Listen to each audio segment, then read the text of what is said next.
கிடக்கின்ற உள்ளம் பொன்கலமாக மாற வேண்டுமா?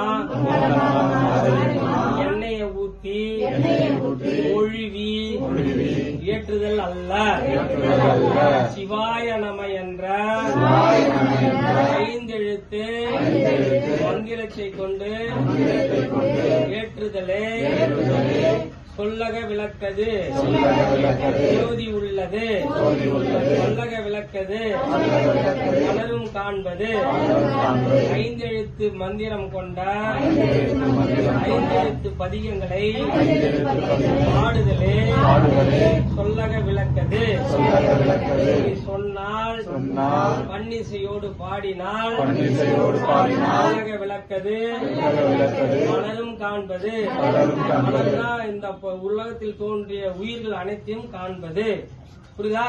5 விதமான எண்ணங்களில் மனிதர்கள் உண்டு. ஆனா அருள் நிறமான எண்ணங்கள் கொண்டவர்கள் உண்டா? சிவபெருமான் ஒண்டிதான் உண்டு. இந்த உலகத்துல 2 ஒரு பொருளை தான் இறைவன் இழுக்காது, புவியீர்ப்பு சக்தி இழுக்காது. ஒன்னு சின்னலி, ஒன்னு பெரியலி. சின்னலின்னா என்ன, பெரியலின்னா என்ன தெரியலையா? ஓசை ஒளியெல்லாம் ஆனாய் நீயே, உலகுக்கெல்லாம் ஒருவனாய் ஆனாய் நீயே, வாசமலர்லாம் ஆனாய் நீயே, திருவையார் அகலாத செம்பூர் ஜோதியாக விளங்குகின்ற சிவபெருமான். இந்த பாத்திய பாடலி ஆதி மந்தம் அந்த பாடு பாடினோடனே பேய் மாரி எரிஞ்ச தீப ஒளி அமைதியா ஆனந்தமா அமைதியா எரிஞ்சா ஒளி பிரவேசிக்குதா இல்லையா?